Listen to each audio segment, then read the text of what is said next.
Welcome, everyone, to today's Town of Chatham Zoning Board of Appeals meeting. The date is August 17th, 2023. Pursuant to Governor Healy's March 29, 2023 signing of the Acts of 2023 extending certain COVID-19 measures adopted during the state of emergency, suspending certain provisions of the open meeting law until March 31st, 2025, this meeting of the Chatham ZBA is being conducted in person and via remote participation. Every effort will be made to ensure that the public can adequately access the proceedings as provided for in the order. A reminder that persons who would like to listen to this meeting while in progress may do so by calling the phone number 1-508-945-4410. Then you put in the conference ID number, which is 138-244-083, then hit the pound. Or you can join the meeting online via Microsoft Teams through the link in the posted agenda. While this is a live broadcast and simulcast on Chatham TV, despite our best efforts, we may not be able to provide for real-time access. We will post a record of this meeting on the town's website as soon as possible. In accordance with town policy, the public can speak to any issue/hearing or business item on the agenda during the meeting when recognized by the chair. To authorize this hybrid form of meeting, I will have a roll call of all members as to whether they approve or not. Please state your name. Jenny? Virginia Fenwick, I approve. Lee? Lee Hovey, I approve. Paul C. Semple, I approve. David S. Nixon, I approve. Randy Potash, I approve. David H. Veach, I approve. I would ask that any citizens or non-board members participating in the call via the phone, please give us your name and the last 4 digits of your phone number for ID purposes. The meeting is conducted as follows. The hearing notice will be read by the lady to my right. This is Sarah B. Clark. She's the PPO for the town, Principal Permitting Officer. And then we would have a presentation either by the applicant or the applicant's representative. We would then call for anybody either here or on Microsoft Teams who wishes to speak in favor, only in favor to do so. I would then read any and all letters we'd received. Then we would ask for anybody either here or on Microsoft Teams who wishes to speak either against or has a specific question. This is their opportunity to do it. Then we could possibly have some rebuttal after that. Then board members would ask questions to anyone present. When that is done, we would close the hearing and we would go into deliberation. And deliberation is where the members speak. Sometimes they inject into the conversation someone who's added something during the meeting. We would then have a vote in the Commonwealth of Massachusetts. To be successful, you must get a supermajority. In our case, there are 5 votes, so to be successful, you need 4 yeses. Voting today will be Jenny, Paul, Randy, Dave, and myself. Are there any questions? Do we have any minutes, Paul? I actually don't see any minutes on the agenda. Okay. I want to make sure.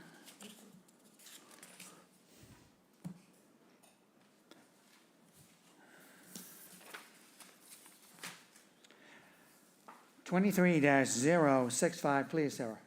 Application number 23-065, William J. McEntee Jr. and April McEntee, care of Michael D. Ford, Esquire, P.O. Box 485, West Harwich, Mass. 02671. Owners of property located at 47 Hallway Street, also shown on the Town of Chatham's Assessor's Map 17C, Block 23, Lot 51. The applicant seeks to enlarge, extend, or change a non-conforming dwelling on a non-conforming lot via the construction of an addition and replacement of the deck. The existing dwelling is non-conforming in that it is located 17.3 feet from the road where a 25-foot setback is required, 5.4 feet from the westerly abutter, and 0 feet from the Coastal Conservancy District. The proposed addition will be non-conforming in that it will be located within the Coastal Conservancy District where a 50-foot setback is required. And the replacement deck will be non-conforming in that it will be located 5.4 feet from the westerly abutter where a 15-foot setback is required. The existing building coverage is 1,333 square feet, 54.8%, and the proposed building coverage is 1,420 square feet, 58.3%, where 15%, but not more than 2,800 square feet is the maximum allowed. The lot is non-conforming in that it contains 67 feet of frontage where 100 feet is required, contains 12,094 square feet of land area and 2,827 square feet of buildable upland, where 20,000 square feet is required in the R20 zoning district. A special permit is required under Mass General Law, Chapter 48, Section 6, and Section 5B of the protected bylaw. Mr. Ford. Yes, thank you, Mr. Chairman, members of the board, Attorney Mike Ford representing the applicants, Bill and April McKenty. Mrs. McKenty is here today. They have owned this property since, I believe, 2011 at 47 Hallway Street. Together with me, Mr. Chairman, is John Barker from PSD. Also, I believe remotely, we have Brad Mayo, whose office, Coastal Engineering, did the site plan. So he's available as well. This is property on Hallway Street, and we know that Hallway Street is an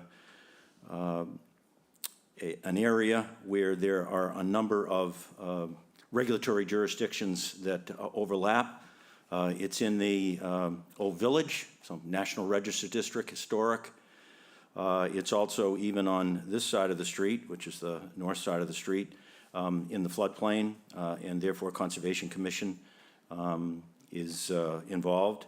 And then, of course, the Zoning Board of Appeals because of the non-conforming conditions that exist at this particular site. To date, Mr. Chairman, we've gone to historic, and we needed relief under two sections. First, the National Register provisions, which require that they make a finding, that is the Historical Commission, that it is not a substantial alteration that somehow prejudices the historic integrity of the building. They've done that. And then under our own demolition delay bylaw, they need to make a finding that while it may be historic, which it obviously was and still is, that no demolition delay is needed in this particular case. And they made that finding as well, and I think that's in your record. So we've made that stop. We've been to Conservation. We've had a public hearing. Conservation, as Mr. Chairman, you'll read a letter in the record, has continued their meeting until next week after hearing. They have indicated that they believe they will be able to condition this project to meet the requirements of the Chatham Local Wetlands Bylaw and Chapter 131, Section 40 of the State Wetlands Protection Act. So those are the other two jurisdictions. That's our status at those two stops. With respect to this particular site, it's non-conforming in a variety of ways, as are most of the houses along Hallway Street, having been constructed some time ago. We're in the Conservancy District, and we don't meet the 50-foot setback from that. We're non-conforming as to the abutter setback to the west, 5.4 feet, and where 15 is required. To the east, there's an outbuilding there that, if you went into the site, directly ahead of you, that particular structure is 1.8 feet off of the lot line where 15 is required. The front yard setback is 17.3 and 25 is required. And coverage is over the 15%. The last time they were before the Board of Appeals on this particular property, the existing coverage was listed at 17.1%. We now listed at 54.8%. Why? Because there's been a change in the floodplain that's moved across the road and gotten in the area there, and it's created a difference in all the percentages. Nothing has occurred in terms of increased coverage, but nevertheless, you see a much higher number than you saw there previously. So what is proposed is to add a small addition, it's a total of 87 square feet, to the rear of the property on the easterly side, northeasterly side, to be built entirely over what currently exists as a deck. If you went out there, you saw that deck on the back. If you walked around, it is that deck. So the existing house will go northward 7.5 feet. And that is where the addition is. It will allow, because it's second floor as well, some additional living space inside They'll be able to change things and be able to make it more livable. In terms of the McKenty family, they do have a large family, and they're hopeful that this additional space will provide them with some ability to use the property to a greater extent than they can currently. So that's the project. What I'd like to do, Mr. Chairman, is to have Mr. Barker just very briefly walk you through the plan set, including the elevations, in case you didn't have a chance to get out there, so that you can see that. Mr. Barker. Yes, thank you. John Barker from Paulina Savory de Silva. So as Mike mentioned, the expansion happens to the north side of the property, or the rear elevation. We're expanding onto what is currently the existing deck to expand the kitchen on the main floor and the primary bathroom on the second floor. There will be no finished lower level, as we're within FEMA's jurisdiction, so we will have FEMA compliant foundation in the lower level space. The addition, although the overall property does not meet the side yard setback, the addition and the space that we are looking to expand is within the side yard setback. And Sarah, if you could go to the next slide, please. This shows the basement expansion with the breakaway panels. Go to the next slide. The expansion of the gable end on the rear side of the structure onto what is the existing deck. The existing stairs from the deck down to grade will remain in their current locations, and the remainder of the deck will remain in its current configuration. Next, thank you. And then on the second floor, the primary bathroom gets the same expansion. So it's a two-story gable addition on the rear side of the structure. No changes to the front or street side elevation. And here on the easterly elevation, you can see the existing conditions on the left, and the right is the proposed addition, showing the expansion of the kitchen and bathroom as mentioned. The rear elevation, the gable, two-story gable, remains the same configuration. We're adding a second window, but effectively just pulling it forward in this view. And then on the west side, you can see the second gable in the distance on the right side view, and showing again the addition to the rear of the property. And then some photographs of the existing condition, the house as it is today.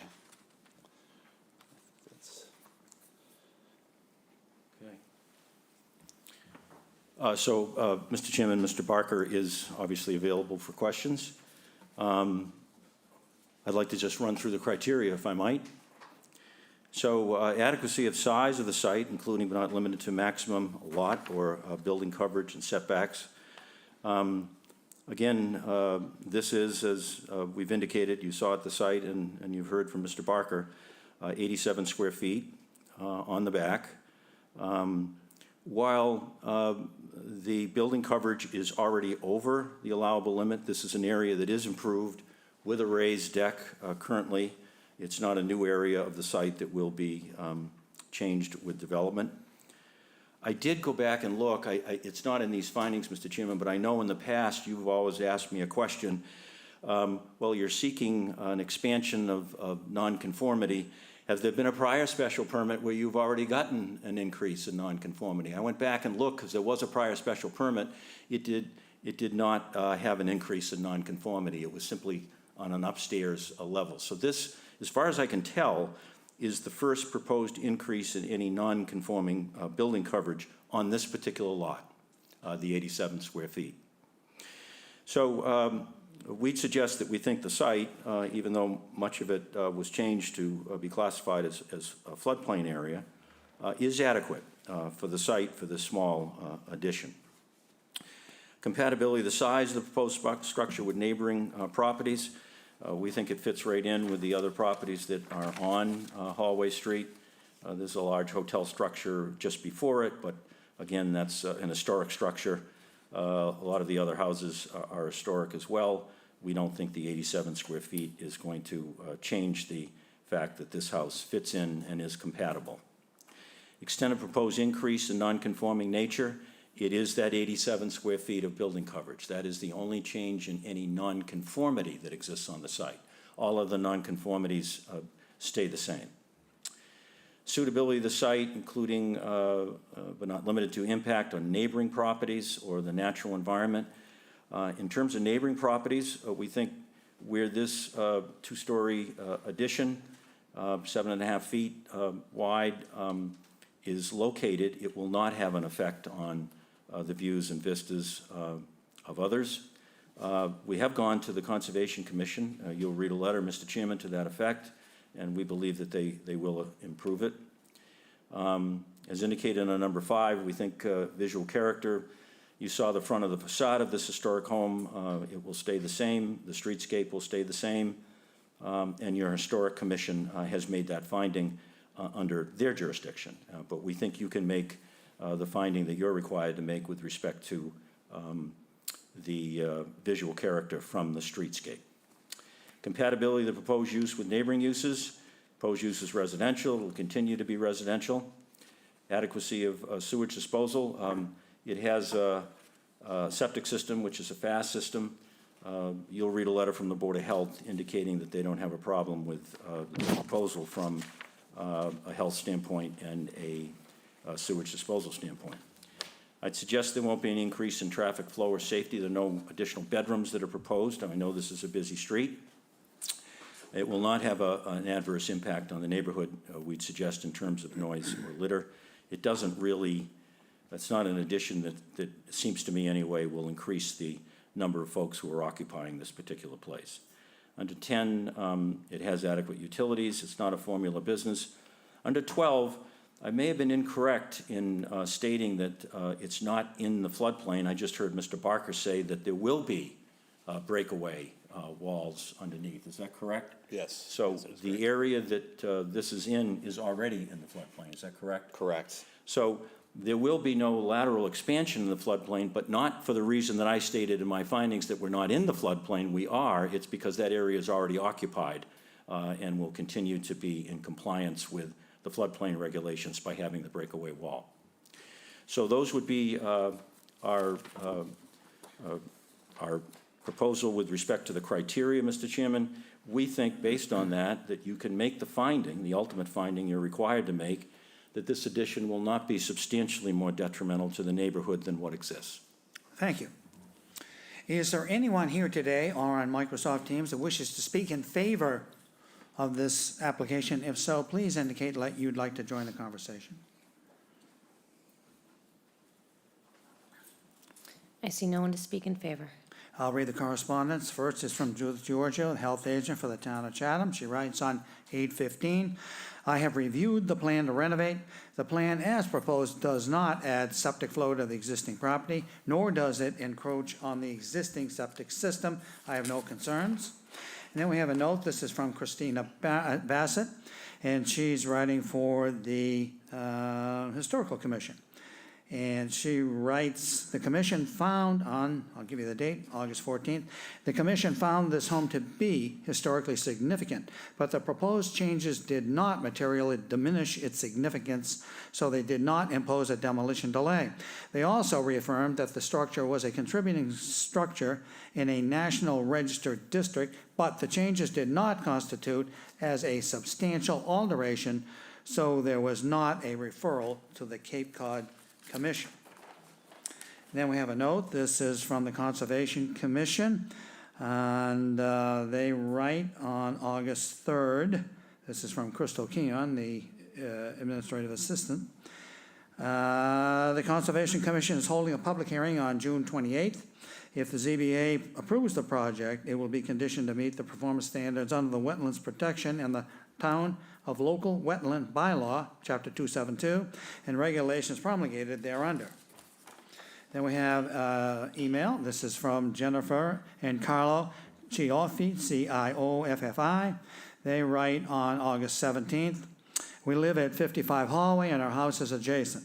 We have reviewed the architectural drawings of the proposed project and feel the renovations are in conformity with the character of the existing house.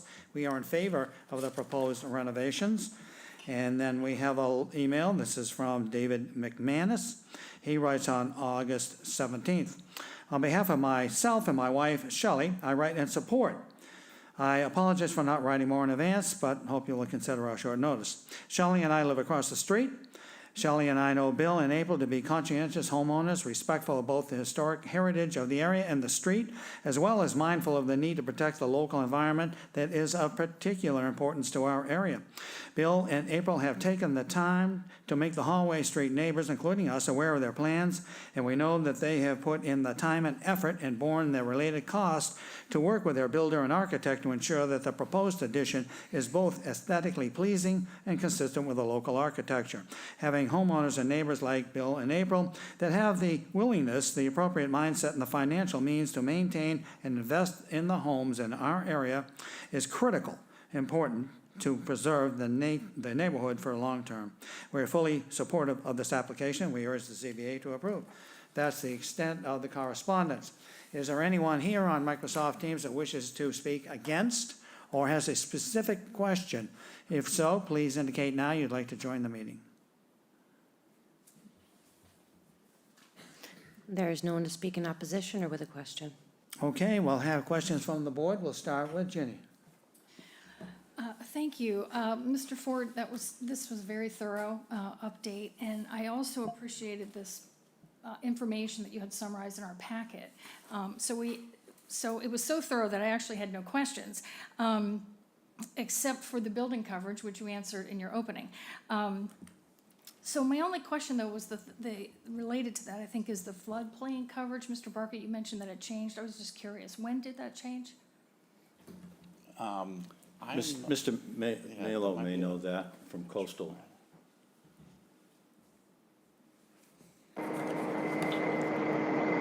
Hello, Brad Balo, Coastal Engineering. Can you hear me okay? Can you hear him, Mr. Chairman? No. They can't hear you, Brad. It was just really curiosity. Yeah, my recollection is that, and Jay may know, that Sarah can answer, actually. 2018, 2014, the maps changed. Town of Chatham accepted them in 2016. 2016. July 16, 2014, it's on the site plan. Oh, it's on the site plan. Thank you. Thank you, Sarah. I don't have any other questions. Lee?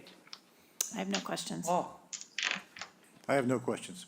No questions. Dave? I have no questions, Dave. Nor do I. Paul? I'll move to close the hearing and move into deliberations. Dave Veach seconds. Need a vote on that? Jenny? I vote yes. Paul? All vote yes? Randy? Yes. Dave? Veach votes yes. I vote yes. Deliberations. Lee? I really have no issues with this project. I think it looks great. I think it will fit in nicely and give the homeowners the space they need. So if I were voting, I would approve. Paul? Yes, I think it satisfies all of our criteria. I was surprised when I went behind the house to find the lawn area that goes out extensively, which I never expected to find in that area. But I think it will certainly fit into the neighborhood and is not substantially more detrimental. Randy? I'll just agree with Paul. Dave? Yeah, I agree with all the previous, it's a nice-looking project, fits right into the building and the neighborhood. Jenny? I agree, excellent project, and I agree with my colleagues, not substantially more detrimental. Paul, I can't believe we need any conditions. I wouldn't think so. I can inform you that they intend to get started right after Labor Day, and they believe they can be through by June 30th. It is a tight road. They have spoken to the owner of the hotel property, and he has indicated that off-season, they can park there if they need be so that the street is not clogged up. Okay, then Paul, I would think our usual conditions would be sufficient. Yes. And to recite those, Sarah will help. I would say that all construction activity and vehicles will be contained on-site or at a neighboring property with the permission of the property owner. Between June 30th and Labor Day, no exterior construction will be allowed, no work shall be permitted on the weekends, and construction activity would be between 8 a.m. and 5 p.m. only. I'll move to approve on the basis of those conditions. And Dave Veach seconds. Okay, we need a vote. Jenny? I vote yes. Paul? All votes yes? Yes.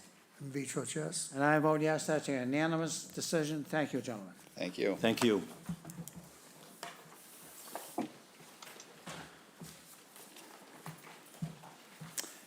Twenty-three 66 please.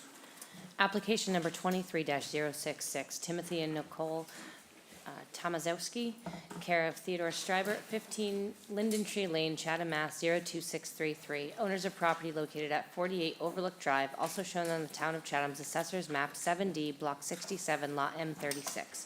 The applicant seeks to enlarge, extend, or change a conforming dwelling on a non-conforming lot via the demolition of the existing dwelling and the construction of a new dwelling.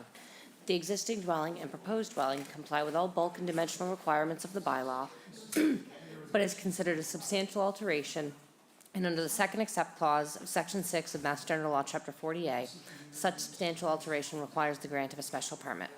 The existing building coverage is 876 square feet, 7.4%, and the proposed building coverage is 1,122 square feet, 9.5%, where 15% is the maximum allowed. The lot is non-conforming in that it contains 11,850 square feet, where 20,000 square feet is required in the R20 zoning district. A special permit is required under Mass General Law, Chapter 48, Section 6, and Section 5B of the protective bylaw.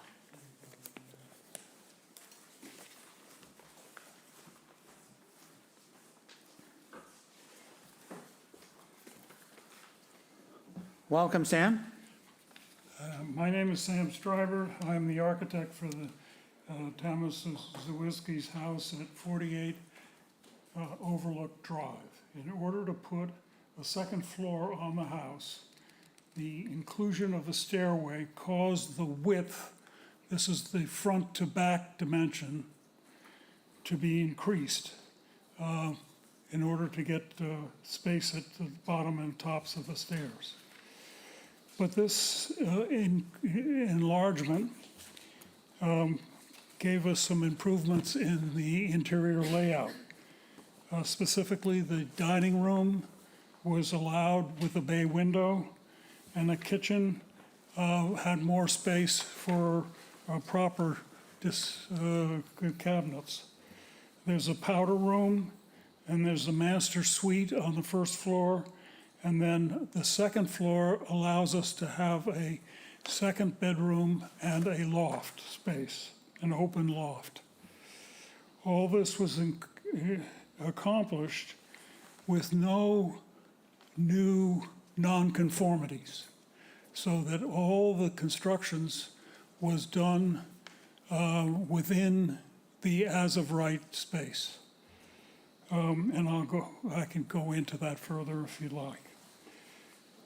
But the lot size, however, is below the R20, 20,000 square feet.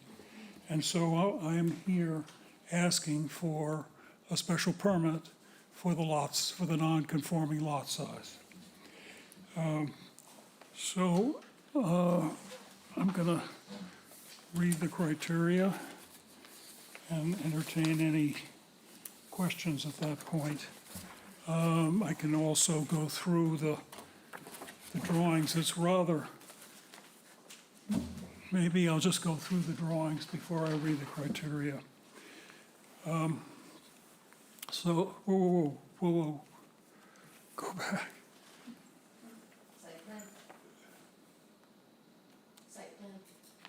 The site plan, please, yes.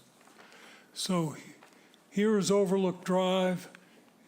This is the house. We're keeping the back the same distance. It's conforming. We're adding 2 feet to the rear of the house, or the side, the right side, and we're adding 4 feet to the front. And the setback changes, I don't know if I can pull it up right out of my head here, but it's in the criteria here.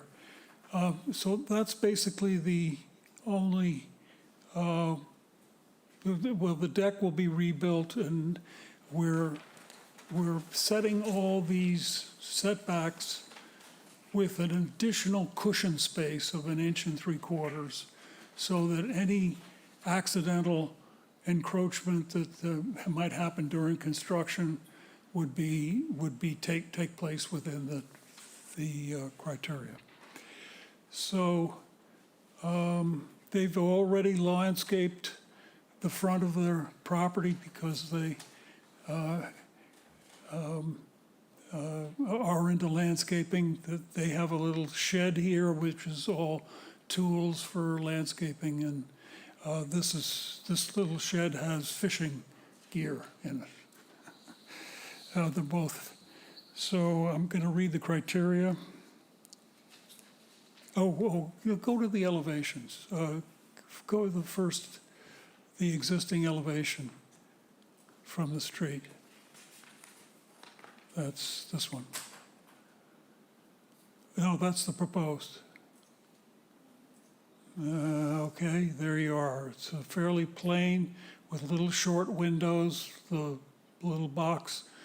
The entrance is very plain. Okay, let's look at the proposed. So we've added a little front porch and the dormers for the second floor and better proportioned windows in the first floor. So I think this presents a nice addition to the landscaping that they've already done. Okay. The Tomasowskis have proposed to demolish the existing house and rebuild only slightly larger house to basically improve the layout of the first floor and add a second floor bedroom, bath, and an open loft space. The first floor improvements provide for a dining space, a more functional kitchen, a powder room, a master bedroom suite with bedroom and closet.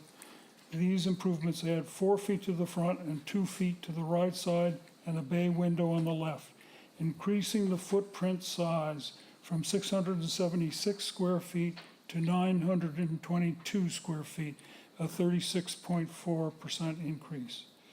The lot is able to absorb this additional space without violating a single dimensional control, and that it is achieved with somewhat flattened lot shape. When I say a flattened lot shape, most lots are rectangular and go deep, are deeper than they are wide. This is like home plate, but squished from the street back. So there's some difficulty in placing the house, but the house is placed so that the house's width is consistent with the lot's length, and allows for natural trees along the side and separation between them and their neighbors. The proposed house sits very comfortably on the lot as viewed from any point on the street because the lot is wider than it is deep. Even though the house is 2 feet wider, it sits with the garden shed into a naturally treed frame on either side. Compatibility of the size with the neighboring properties. The Tomaszewski's house is 11,850 square feet, with the house built in 1964, with neighboring houses built contemporaneously or in years following. The lot sizes were proportional to the subdivisional layout. On Overlook Drive, there are 10 properties listed in the assessor's file, of which 5 are over 20,000 square feet as required by the current R20 zoning district. The other 5 cluster from 12,610 square feet to 13,484 square feet. 2 properties on Oak Ridge Circle that backs up to the Tomaszewski's house at 12,175 and 12,180 square feet. The subject property size is fairly consistent throughout the neighborhood. Even though the lot is abnormally shaped, being wider than it is deep, the proposed increases in footprint are so minimal that they do not cause the structure to become non-conforming. From the streetscape perspective, they are hardly noticeable. The largest increase in footprint occurs in a 4-foot enlargement. Can you put up the view across Yes, this shows the shed and the other shed and then the house. And you see it sits fairly comfortably between a big treed area on either side, between the two neighboring houses. And then there are trees all across the backyard. From the street, this increase shortened the front to back from 32.8 feet to 27.7 feet, where 25 feet is required. In fact, additionally, small increases in setbacks were introduced to prevent the accidental encroachment during construction. Similar changes are proposed, but in each case, the reduction of the dimensional controls fall well short of becoming non-conforming. The Tomaszewski's property is very much like their neighbors, with uses appropriate to small residences on landscape properties.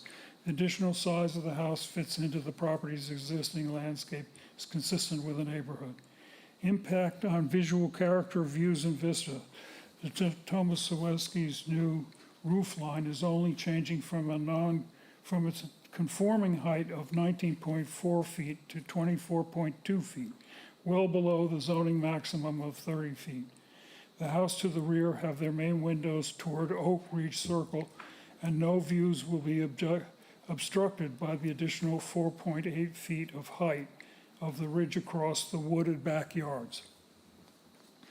Compatibility with neighboring uses. The proposed structure is purely residential in nature and fully compatible with all residential neighbors. Adequacy of the sewage disposal, source of water and drainage.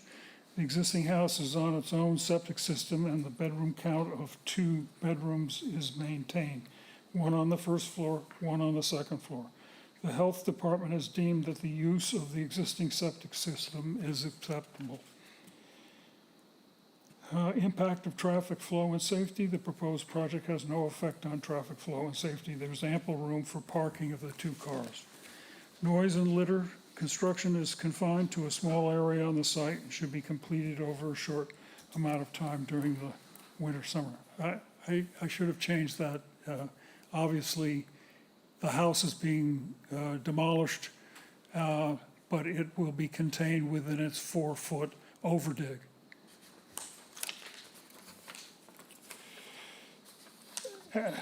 10, adequacy of utilities and public services. The house is adequately served with water, gas, and electric. Visual impact on the neighborhood. The new house does not differ much in the style of the main house. Same trim set, same white cedar shingles, same windows and types. All will be consistent with the original Cape style. The height of the house is minimally changed, but it is mitigated by new front entrance porch, the dormers, the steeper pitch of the roof, and the more pleasing of the window proportions. Dwellings in the floodplain. The house is not located in a floodplain and in nowhere interferes or increases the natural flow of drainage in the area. The driveway will be permeable. The new house will be a visual addition, improvements to the streetscape, and that the small additions have virtually no impact, that a finding by the board of substantially not more detrimental to the neighborhood can be reached and a special permit granted. Thank you. Thank you. Is there anyone here today or on Microsoft Teams who would like to speak in favor of this application? If so, please indicate now you'd like to join the conversation. I raise my hand. Hello? Yes, Nicole.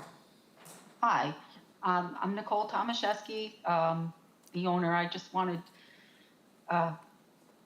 to just say that we worked with Sam Stryver to, make sure that the design that we have, as he has said, fit into our neighborhood and was kind of consistent with the other homes in the neighborhood. And he was very focused on that with us through the design process.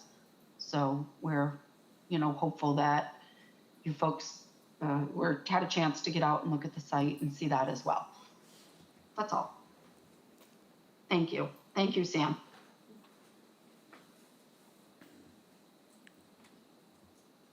I see no one else to speak in support. I'll read the correspondence. We have a memo. This is from Judith Giorgio, Health Agent for the town of Chatham.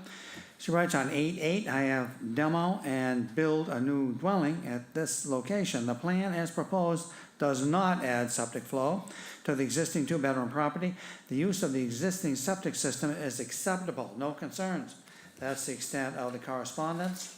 Is there anyone in the audience or on Microsoft Teams that would like to speak either against this application or has a specific question? If so, please indicate you'd like to join the conversation. I see no one in opposition or with a question.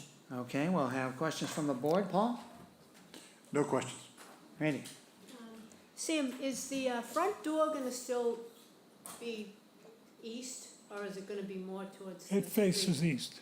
Right, but is it gonna face more towards the street in the new one, or is it the same exact slant? It's basically facing the same direction and in the same place as the existing front door. Okay, thanks. It just comes forward 4 feet, and then there's the porch. Yeah, do you know what I mean, though? Because right now, it's sort of like facing this, like this, and I was just wondering if it was gonna. Well, I mean, the house is like this, and the door faces straight out. Okay, thanks. Dave? I have no questions, Dave. Jenny? No questions. Lee? No questions. Okay. I'll move to close the hearing and move into deliberations. Dave Veach seconds. Need a vote on that, Ginny? I agree. Paul? All votes yes. Yes. Veach votes yes. I vote yes. Okay, deliberations. Randy? Yep, so I think it's gonna fit in nice with the neighborhood because of the dormers versus just like a gambrel, because truth be told, a lot of the houses are pretty small. I go by there pretty much every day. But I don't think it'll stand out and be detrimental because of the way you designed it. So I commend you for that. They're not even looking for another bedroom, which is nice. And I think it meets all the criteria, and you did a great job. Dave? Thank you. Yeah, I would agree with that. It's a nice design. It fits the neighborhood. It's not calling great attention to itself, and it's certainly not substantially more detrimental to the neighborhood. It meets all of our criteria, and I will support it. Jenny? I agree. Sam, I think you did a nice job increasing the space for the owners and meeting all those coverage, requirements that you mentioned. You call them dimensional controls. I'm very impressed with that. The height, 24.2, very fitting in the neighborhood. So I think it meets all of our criteria. So I would support it. Thank you. I agree with my colleagues. And I also agree with that, colleagues. Okay. I'll move to approve the application. Are we able to, what's our plan in terms of construction, Sam, and location of vehicles and so forth? I think we may do the demolition and get the frame up in the springtime. Whether we can get it closed in enough so that we could just do interior work, I'm not sure. It's a little. Do you anticipate that our standard conditions would be appropriate? Well, it's way at the end of a long dead-end road. It's not, there's ample curb space for parking along the front. They have a wide driveway. I think they could accommodate any overflow from that could go just 200 feet down the road to the cul-de-sac where there are no houses on. There's just one driveway going. So I would think they could. Randy, you're familiar with the Yeah, neighborhood? no, I 100% agree with Sam. I'm not a big fan of no summer construction across the board. And this would be a spot where the cul-de-sac is usually got plenty of room. Yeah, I've actually never seen it parked up. And as long as you don't block off the entire thing, I don't think anyone will complain. So you anticipate no need for conditions or special I conditions? don't. I actually would say no. All right, I will move to approve the application as submitted. Dave Veach seconds. Need a vote? Jenny? I vote yes. Paul? All votes yes? Yes. And I vote yes. I vote yes, that's a unanimous vote. Thank you very much, Sam. Thank you all. I appreciate it.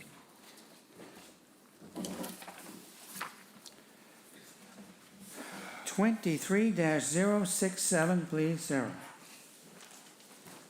Application number 23-067. Abraham and Suzanne Bethika, care of James M. Norcross, P.O. Box 707, Chatham, Mass. 02633. Owners of property located at 19 Pepper Lane, also shown in the Town of Chatham's Assessor's Map 15E, Block 39, Lot D5A. The applicant seeks to enlarge, extend, or change a conforming dwelling on a non-conforming lot via the partial demolition of the existing dwelling and the construction of an addition. The existing dwelling and proposed addition comply with all bulk and dimensional requirements of the bylaw, but is considered a substantial alteration, and under the second except clause of Section 6 of Mass General Law, Chapter 40A, such substantial alteration requires the grant of a special permit. The existing building coverage is 1,318 square feet, 7.4%, and the proposed building coverage is 1,756 square feet, 9.9%, where 15% is the maximum allowed. The lot is non-conforming in that it contains 19,300 square feet of land area and 17,722 square feet of buildable upland, where 20,000 square feet is required in the R20 zoning district. A special permit is required under Mass General Law, Chapter 48, Section 6, and Section 5B of the protective bylaw. Good afternoon, Jamie Norcross representing Abe and Suzanne Bethika. Abe is here with me today in the audience. Gordon Clark, who's the architect for the project, is participating remotely for any design-related questions. My clients purchased this property back in 2019. At that point in time, they were splitting their time between Chatham and Hanover. Recently, they've moved to Chatham full-time, and they engaged with Gordon on looking at an addition to the house with really two main goals in mind. The first was to add a garage, where there currently is no garage at the property, and the second was to create some more living area. The current house is modest in size. It does have 3 existing bedrooms, but they're small bedrooms. And so the design that was put together by Gordon and my clients, Sarah, if you don't mind going to the first page of the elevations, please. And you'll see over in here is the addition. On the lower levels, the garage. The second level up here, there's going to be a master bedroom with a larger bathroom, walk-in closet, and then it's a balcony ceiling above that area. And so for the Betikas, it's really nice because they're going to be able to have that larger master bedroom now that they're here full-time, and it's really going to improve the use and enjoyment of their property. The garage is important to them, as you see it down here.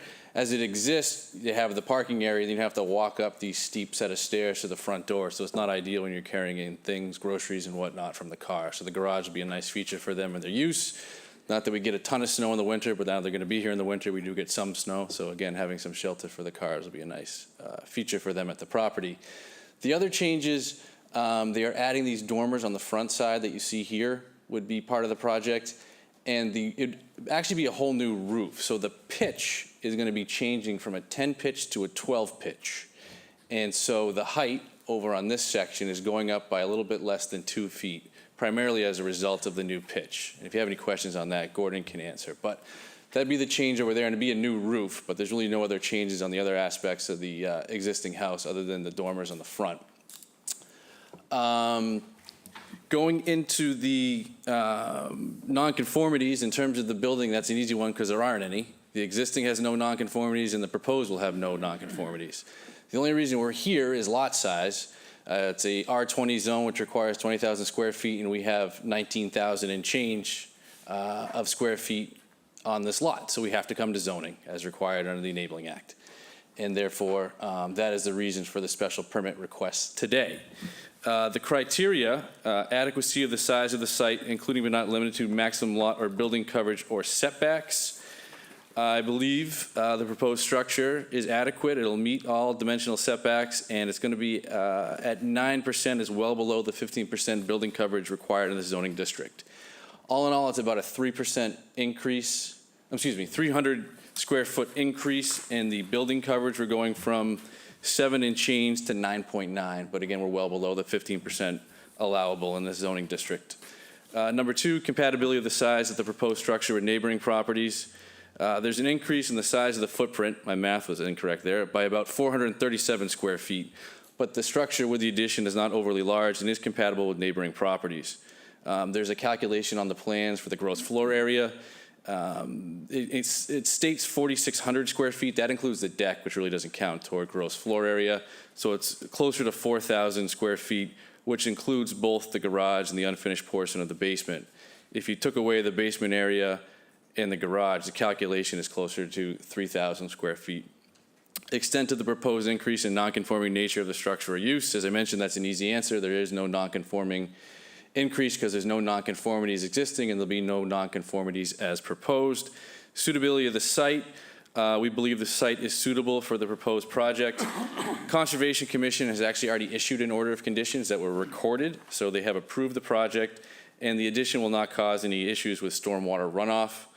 5 is impact of scale, setting, and mass on neighborhood visual character.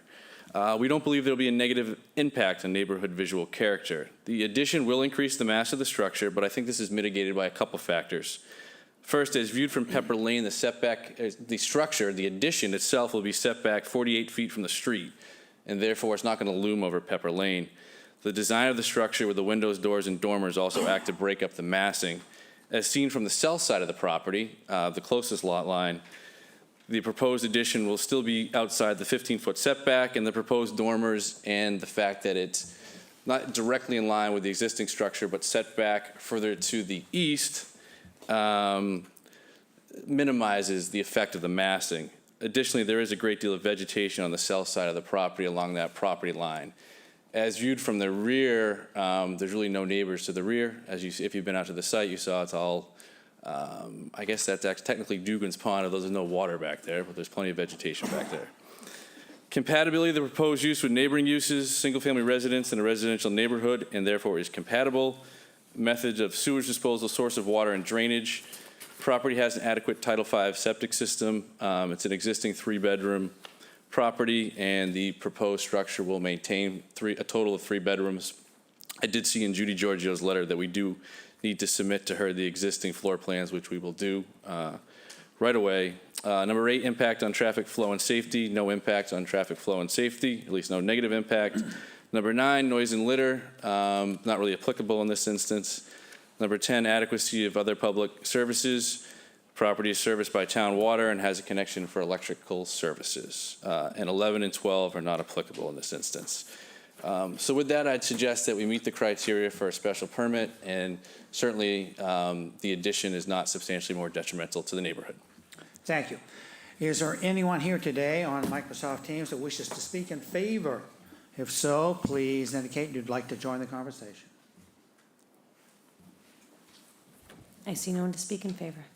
Correspondence? This is a memo from Judith Giorgio, health agent for the town, on 8/15. I have reviewed the plan to renovate. The plan as proposed does not appear to add septic flow to the existing 3-bedroom property. A floor plan of the existing dwelling must be reviewed to confirm existing layout. The use of the existing septic system is acceptable for continued use. That's the extent of the correspondence. Is there anyone here today or on Microsoft Teams that has either a specific question or wishes to speak against this appeal? Please indicate you want to speak. I see no one in opposition or with a question. Okay, questions from the board? Dave Each. No, the only question I would have had Jamie answered by pointing out that there was a new roof pitch on the existing house. Can I ask you what that means as a visual impact? What are we going to see? It looks like it's maybe a couple of feet here. I was, because I saw a discrepancy on the site plan, you know, I think the existing ridge elevation is I have to open up the plan. The existing ridge elevation is 50.4. And then the proposed addition, ridge elevation 52.2. And, you know, I looked at the plan, I said, well, you know, they're lined up, but that's, the reason is they're changing the pitch on the, so. Okay. So you're going about 2 feet, a little less than 2 feet to higher. Not a, and from a 10 pitch to a 12 pitch, it's not a real significant change in appearance of steepness. Not a lot, no. Okay. Thank you for that answer. Okay. Yeah. You all set? And I have no other questions, no, thanks. Jenny? I had a question about the 2 feet, but you just answered that. Thank you. Lee? No questions. Paul? No questions. No questions. Okay. I'll move to close the hearing and move into deliberations. Dave Veach seconds. Need a vote? Ginny? I vote yes. All vote yes? Yes. Veach votes yes. And I vote yes. Deliberations. Ginny?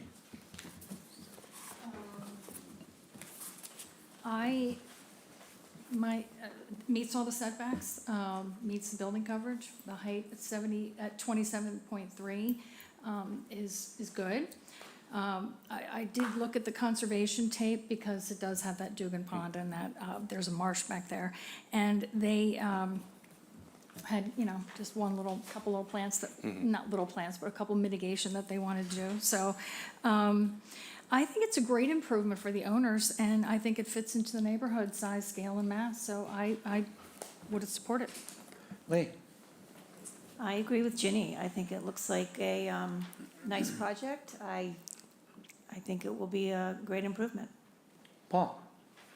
Yes, I actually tried to get to this initially going down Duggan Pond Lane, which I couldn't find because it's not listed. There's no sign or anything. So I said, all right, I'm going Pepper. So I followed Pepper, and lo and behold, I came to the house and talked with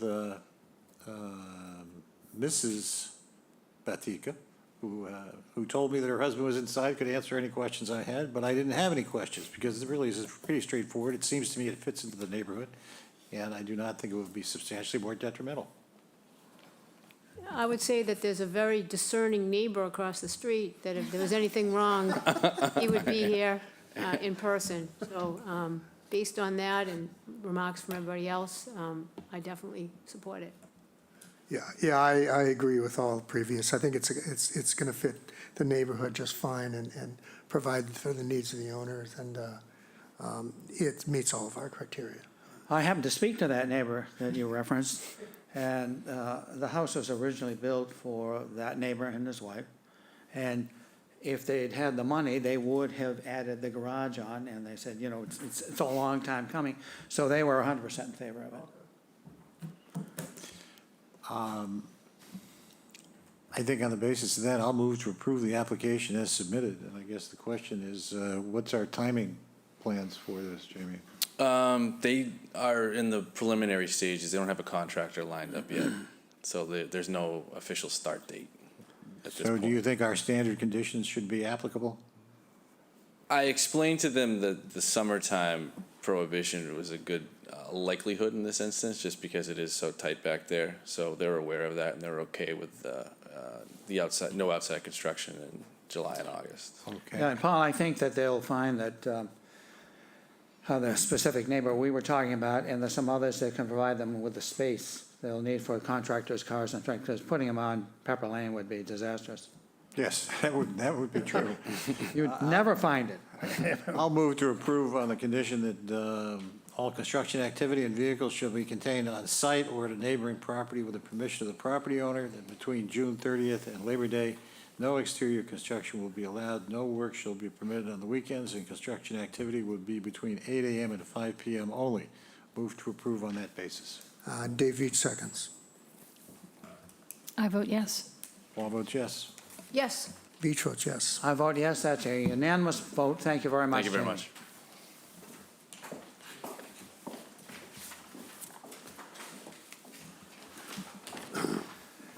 23-068, please.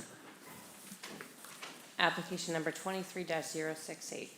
Ara and Philippa Pepersarian, care of William G. Litchfield Esquire, 330 Orleans Road, North Chatham, Mass. 02650. Owners of property located at 38 Bridge Street, also shown on the Town of Chatham's Assessors Map 14A, Block 4, Lot 6.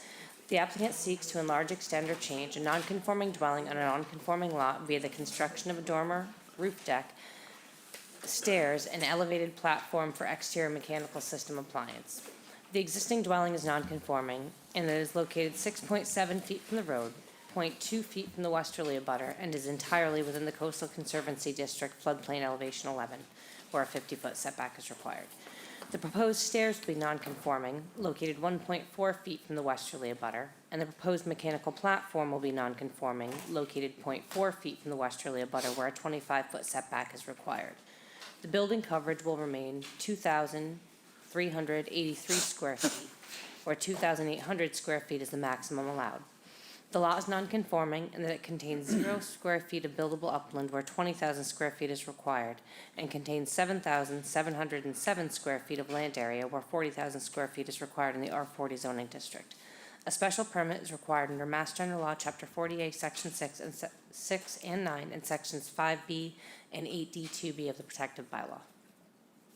Mr. Litchfield. Good afternoon, Mr. Chairman, members of the board. Bill Litchfield here on behalf of Aaron Philip Borchian, who have owned what most of us call the sail loft for the last several years. This building has a long and historically important history, which I'll get into. Excuse me, and the owners would like to make some very modest changes in the rear. The building, those of you who know its history, the building is changed and revised, and I'll talk a little bit about that, and they want to make some very, very modest modifications. Footprint won't change. There's no increase in nonconformity.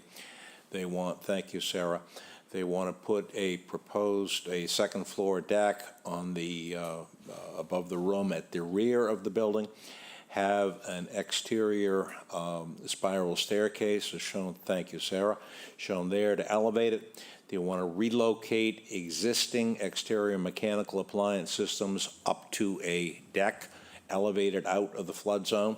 And they want to put a very, very small dormer just to the right of the cursor, again within the footprint, which will not change gross floor area or living area or anything else.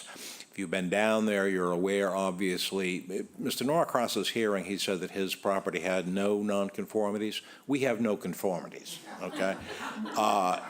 Everything about this property is nonconforming, and it is also an integral part of Chatham's history. And what is proposed to be done today will continue that history in a positive vein. So we'll go into the criteria as to adequacy of site, including building coverage and setbacks. Notwithstanding the multiple nonconformities, the site is certainly adequate for the home built sometime before 1858. If you approve the special permit, you will be able to do so based on the finding that the site remains adequate for construction of the small dormer and the exterior mechanical appliance system platform on the rear of the west side within the footprint, and the second floor deck is shown there from the rear elevation, an elevation which nobody can see. I'm not even sure if the chairman can see it, that building. I think it's around the corner. You might be able to see it from about the middle of Stage Harbor, but otherwise you won't be able to see it. As to compatibility of size with the neighborhood consists of large lots and large houses, but the sail loft existed long before any of them, and it's not readily comparable anyway. I did do the numbers. I didn't bother with the chart, but the houses at the house at 30 Bridge Street is 6,746 square feet of gross floor area. That at 513 is almost 9,100. One at 515 is 8,000. The one at 535 is 6,000. We're 2,800, and that gross floor area number isn't changing. So I think even if you approve the special permit, or rather, if you approve the special permit, you can do so on a finding that to the degree that it is compatible, it's much smaller, it will remain compatible with the surrounding properties. As to the extent of increase in nonconformity, as indicated, there is none. As the suitability of the site, like everything on the south side of Bridge Street, that part of the south side of Bridge Street, it has floodplain issues, but it's already been reviewed by the Conservation Commission. Parenthetically, they did so under administrative review. They didn't even require notice of intent. The only thing that they even had to review was the spiral staircase, because it's the only thing that's touching the ground. They had no concerns, as the chair will read. As to scale, sighting, mass, views, and vistas, the house is consistent with, but smaller than, in terms of mass and scale. It is, as I said, an historic part of the neighborhood and of the streetscape and of neighborhood views. Those will not be negatively affected by this change. There is no impact on scale, mass, or streetscape, and the changes are not visible. Given the location of the proposed dormer, the deck, and the platform, as well as the surrounding vegetative screening and the fencing, it'll have no impact on views and vistas. Compatibility of use, it continues on as residential use. There's no change in water and sewer. The health agent, Chair will read a comment from health agent, making sure that the platform doesn't impact the septic system, but it's to be built above the existing lean-to shed. The question, as you know, is whether the proposed modifications, a small dormer and the platform for the condensers within the footprint on the westerly side, and construction of a roof deck and a spiral staircase at the rear, whether those are substantially more detrimental to the neighborhood than the current non-conforming structure on a non-conforming lot. I think you can find it is not. There is no additional coverage, no change, no increase in non-conformity. The Historical Commission has reviewed and has no concerns, nor does the Conservation Commission. The sail loft has a long history of change and adaptation. It was apparently originally built as a dwelling. It was then used as a laundry, as a boarding house, as a manufacturer of sails, thus its name, as a candle factory, and as a retail store. Since 1998, it reverted to its original use as a residence. It's been owned by Charles Howes. If you walk into the Atwood House, you see his portrait. He was the sailmaker who did business there. It was owned by Spalding Dunbar, by Pete Gray, and by Ned Collins. It has a long history of Chatham, important people in Chatham's history, and the petitioners want to continue that history. It's also a history of change and adaptation, but only in modest and appropriate ways, which I think you can find this petition to be. Be happy to answer any questions. Thank you. Is there anyone here today or on Microsoft Teams who would like to speak in favor of this application? If so, indicate you'd like to join the conversation. There's no one to speak in favor. I'll read the correspondence. First, we have a memo from Judith Giorgio, health agent for the town of Chatham, on 8/15. She writes, I've reviewed the plan to add a dormer and add a platform for the exterior mechanical units at this property. The plan as proposed does not add septic flow to the existing property. The platform for the mechanical units should not restrict access or airflow to the existing leaching area. This property is slated for sewering in the next 2 or 3 years. Then we have a note, this is from Crystal Keon, Conservation Commission. She writes on August 3rd, the Conservation Division received an administrative review on May 26, 2023. If the ZBA approves the project, it will be conditioned to meet the performance standards under the Wetlands Protection Act and the Town of Local Wetland Bylaw, Chapter 272, and regulations promulgated thereunder. And finally, we have a certificate of appropriateness. This is from the HBDC, that's a Historic Business District Commission. They write that on March 15th, 2023, they met and rendered the following decision with regard to the application. 5 in favor, 0 opposed, and 0 abstaining. It was approved with conditions, and the condition is the spiral staircase, posts, and railings on the roof deck shall be white. And outside of that, that's it. There's no more correspondence. Is there anyone in the audience or on Microsoft Teams that wishes to ask a question or speak against this application? If so, please indicate now you'd like to join the meeting.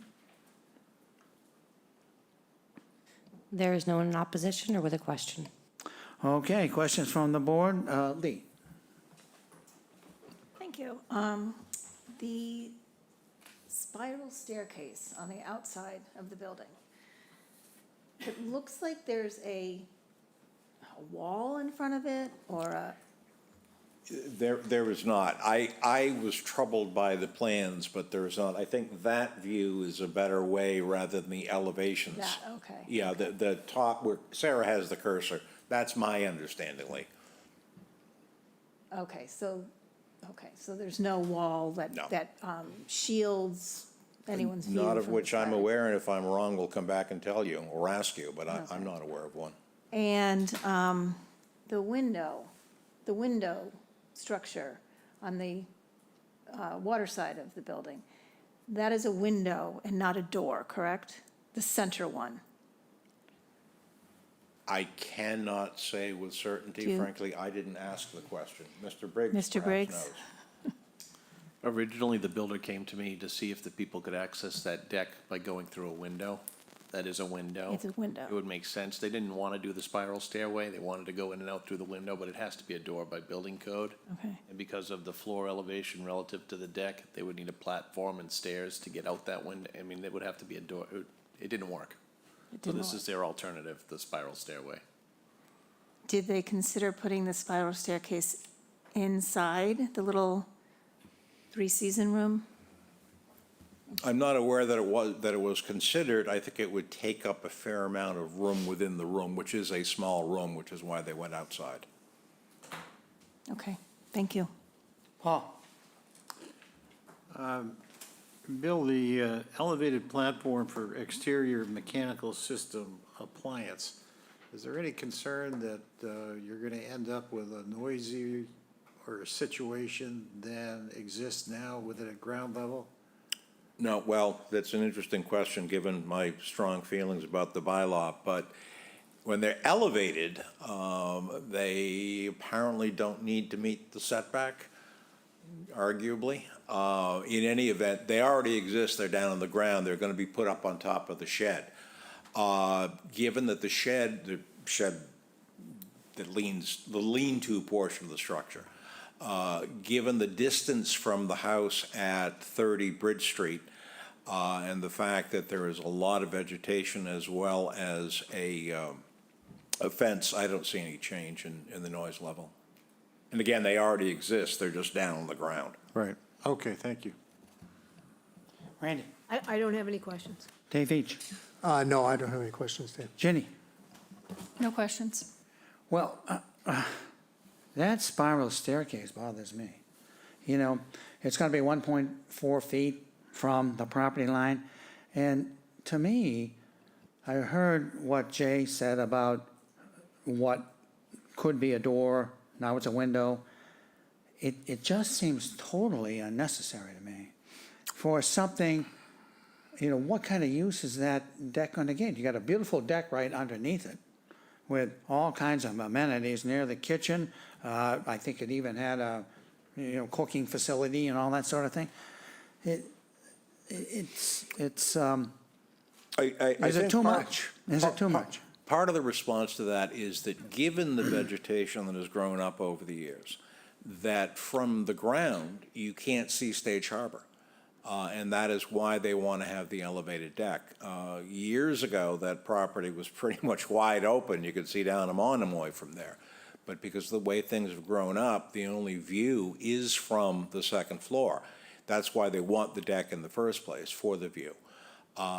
The spiral staircase, while near the lot line, is, you know, you could make the argument that it's like a 30-square-foot extension that is not even considered, because I'm not sure what the dimensions are, but I don't think it's terribly big.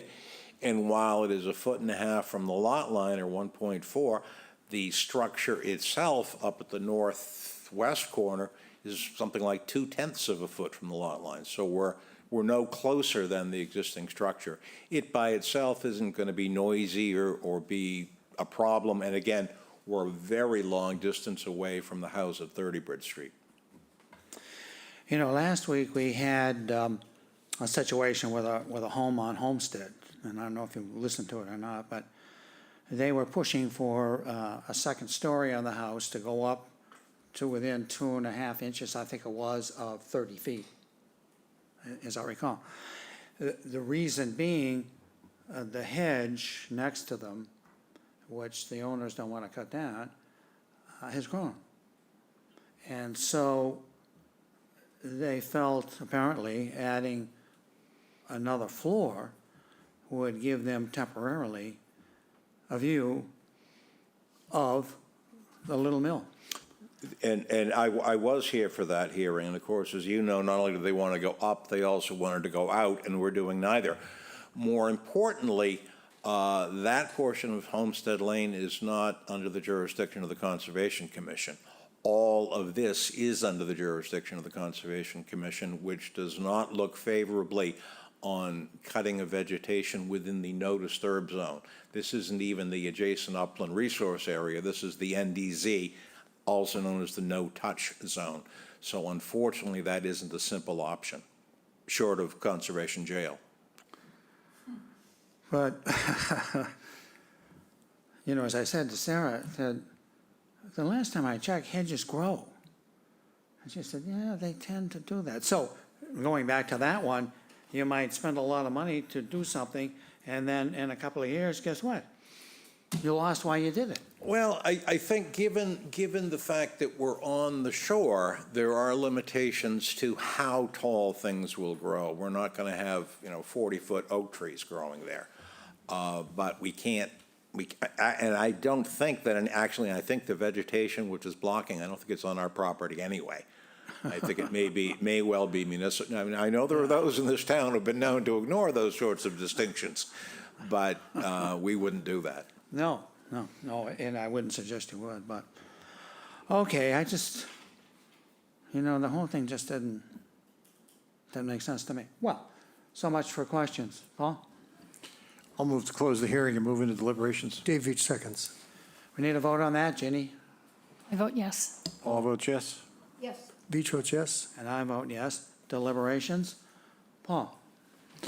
Well, I think it's not overall substantially more detrimental to the neighborhood to allow this to happen, and it does seem to make sense. I did pause in looking at the spiral staircase because I thought, well, that's interesting and very close to the house. But given that it's isolated and you can't see it, I don't think, from the road or from anywhere else, I really have no objection to it.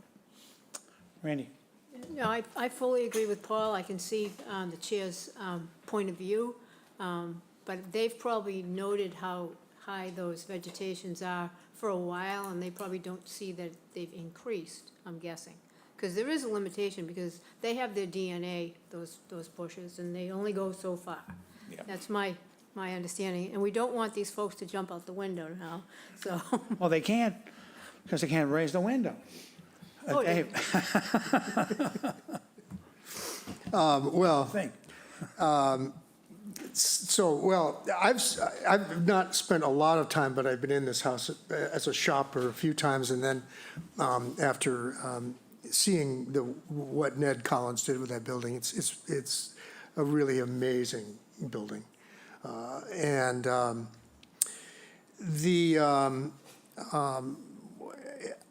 so what I would say, I think, well, first of all, with the spiral staircase with respect to Lee's question is, that's just an elevation drawing of the spiral staircase, basically, but it looks like a wall. And because you get all the treads and all, so, and I tend to agree with your concerns, Dave, about the spiral staircase and the access and all that.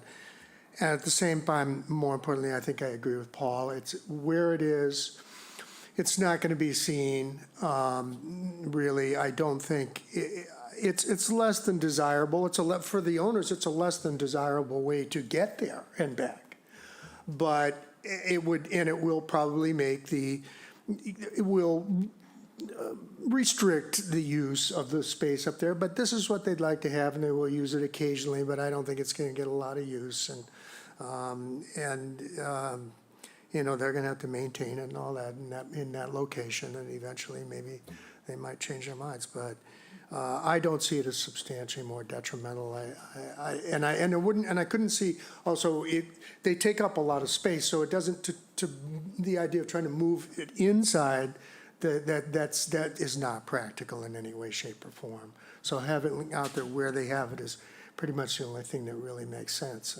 I think, all in all, they might be better served to have a straight staircase, but they probably looked into that. But anyway, I will be supporting it. Jenny? Well, I don't have an issue with the dormer. I like the dormer matches the other side of the house, the east side, I think it was. I think the roof deck is a reasonable request if you're on the water. I personally would want one, probably, if I lived there. But, you know, I was kind of torn because to what the chairman said, you know, what you're asking for, you don't have. I mean, you're asking for a setback encroachment, you're already like 0.2. So I thought you're so skinny on that western abutter. But I went back and I looked at, and 30 Bridge Street is way over on the other side of that abutter property.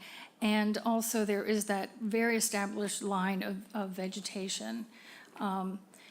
And it's way back in that corner from the street, so it doesn't kind of, I didn't love the spiral staircase with such an important property, but you're not gonna be able to see it. So it was helpful to go back, I think, and look at it, because I did notice the vegetation. And it's like reed grass. It's, you know, Randy, to your point, it's not, there is one tree there, but, and I think being August and the height of the summer, those grasses are as high as they're gonna be. They might even recede in the winter, I'm not sure. But, I mean, I didn't climb up, but kind of just from my tippy toes, you can just barely see, and this is just standing, you know, on my tippy toes, you just barely see the water. So the rooftop deck could give them a nice view. So anyway, with all that, I was sort of, on the one hand, you have nothing to give and you're asking for more. I was a little unsettled by that at the beginning. But it is already so skinny. The AC units are there now, that's where they would go. And they're just now gonna go, they're not taking up more room, the AC units, because they're going on top of something that's already there. So on the whole, I found a way that I thought I could support it. Lee? Well, I would echo Dave Beach's feelings that this is a very, very special place. It has been around forever, and we all have some sort of history with it, and admire what Ned Collins did to renovate this special spot. And I do believe that the owners love it as much as anybody. I think it's a shame that they can't enter the roof deck from that bedroom, which I believe is the primary bedroom, but that's the way it is. So, once again, I don't have a problem with the dormer. I don't have a problem with relocating the AC units. I wish there was another solution, but it doesn't seem like there is. So that's it. Yeah, I hear what everybody says, and even though I don't like it, that doesn't make it substantially more detrimental. It really isn't. So, using our criteria, I will support it also. Paul? I'll move to approve the application as submitted. Do you see any need for conditions on this? I don't see any, frankly. Now, this should presumably something that could be done, they wouldn't start till after Labor Day, and if it takes more than 9 months, they've got a bigger problem than a seasonal limitation. I'll move to approve the application without conditions. Dave Veach seconds. Need a vote on that, Ginny? I vote yes. Paul votes yes. Yes. Veach votes yes. And I vote yes, and I'll just add that I think everyone here has heard me talking about the 3D aspect that we don't get, because it's not part of things that we have. But when you were talking about that spiral staircase, it's too bad we couldn't have had that in 3D, you know? But that's not something we, Understood. at the moment, are asking for. Thank you. Thank you. That was a unanimous vote, Mr. Litchfield. Thank you very much. Okay, I think we got one left today, Sarah. Application number 23-069, Timothy and Ann Nolan, care of Chris Cannon, P.O. Box 201, Chatham, Mass. 02633. Owners of property located at 51 Chatham Crest Drive, also shown on the Town of Chatham's Assessor's Map 6D, Block 1H, Lot C22. The applicant seeks to enlarge, extend, or change a non-conforming dwelling at a non-conforming lot via the construction of additions. The existing dwelling is non-conforming in that it is located 14.1 feet from the westerly abutter. The proposed addition will be non-conforming in that it will be located 13.6 feet from the westerly abutter, where a 15-foot setback is required. The existing building coverage is 1,584 square feet, 10.4%, and the proposed building coverage is 1,939 square feet, 12.8%, where 15% is the maximum allowed.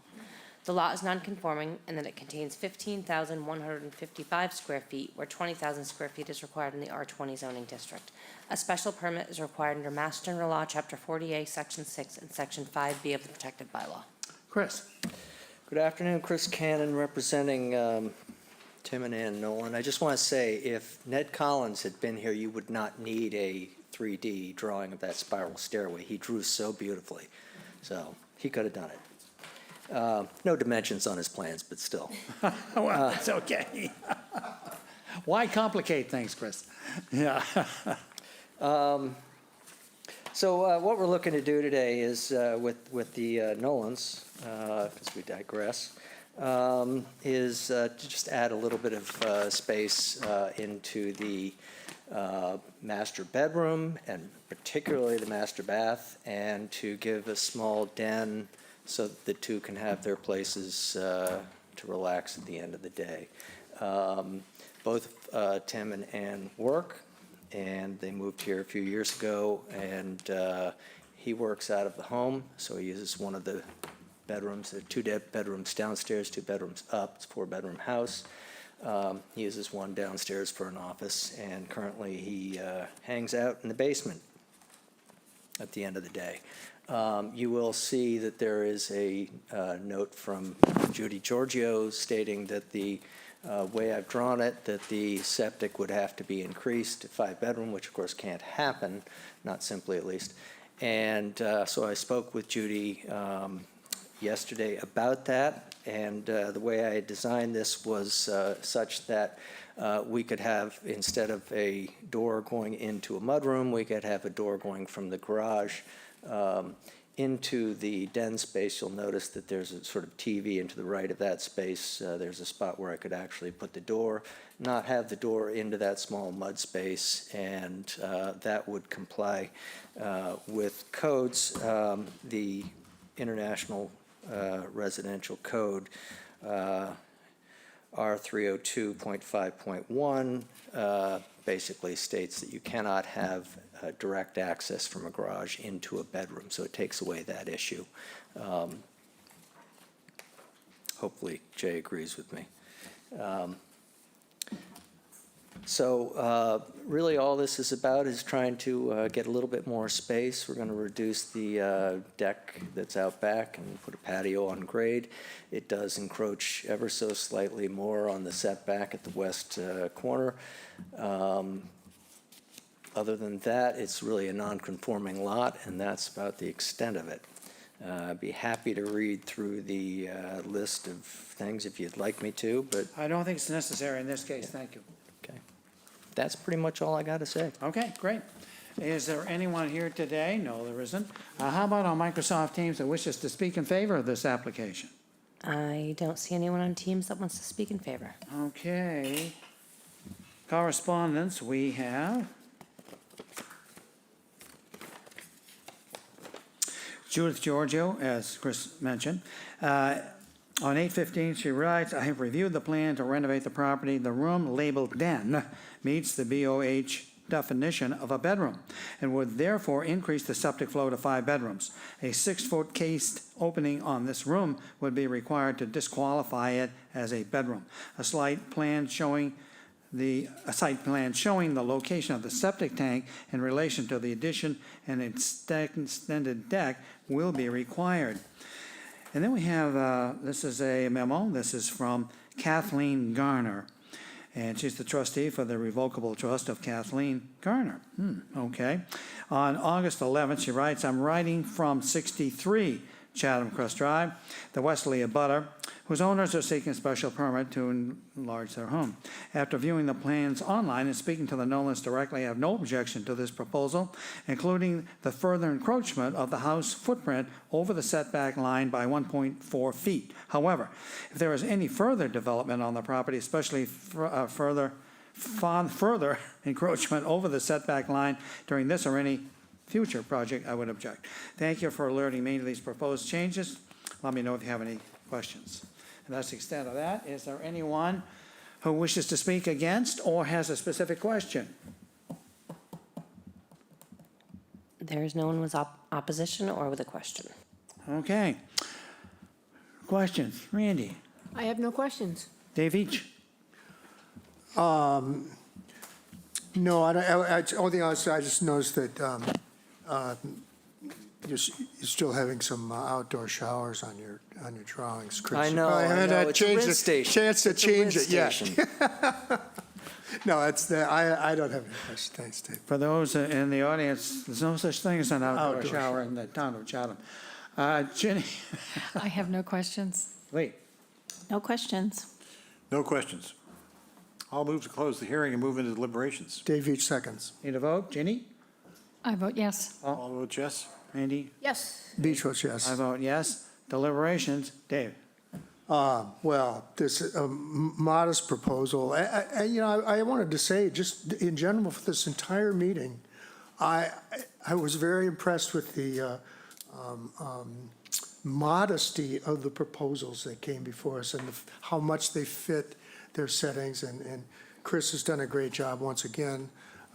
This belongs here. It's certainly not substantially more detrimental. It meets our criteria. Yeah, I use the word restraint, Yes, excellent. Good word. as far as what we've been seeing today. Ginny? Agree with Dave Veach, meets coverage, meets setbacks, except for the shortage of 6 inches is what I had. And modest increase to the net house area. It's not substantially more detrimental. It's a nice project. I would support it. Lee? I would agree with my colleagues. It's absolutely appropriate and will be a good project. Paul? And I agree with colleagues also. I agree with colleagues, and I'll just point out, I think this property is a good example of taking cases case by case, because sometimes 6 inches too close to the neighbor would be a problem. Yep. But behind the fence like that, and, given this location, I think it's de minimis. But it's not always de minimis with 6 inches. I'll move to approve the application as submitted. What's the plan in terms of construction? I don't know for certain. They are here year-round, but I don't know if they have a builder yet. I haven't drawn construction docs, obviously. But I would imagine it's a small enough project that even if it started, say, in December, it probably would be done by the summer. But if they, couldn't get somebody until later, I think that's up to you. The parking on their site is sparse. There is an empty site next door, but it's kind of vegetated, so you don't really want to park there either. So, I think that's up to you. I do think it's a small enough project; it could happen quickly, though. Well, that's leaving me thinking we probably do need some conditions. So I'm going to move to approve on the standard conditions that all construction activity and vehicles be contained on-site or at a neighboring property with the permission of the property owner. That between June 30th and Labor Day, no exterior construction will be allowed. No work would be permitted on weekends, and construction activity would be between 8 a.m. and 5 p.m. only. Dave Each seconds. Okay, we need a vote on that. Ginny? I vote yes. Paul votes yes. Yes. Beach votes yes. I vote yes. That's a unanimous decision. Thank you very much. Thanks. Chris. Okay, I don't think there's anything else. Just a reminder, our meeting next week also starts at 3 o'clock. I'll move to adjourn. Dave Each seconds. All right, we all vote. Ginny? I vote yes. Lee? Yes. Yes. Yes? Yes. Yes. And Sarah, the official time is? 4:37 p.m. All right. Right.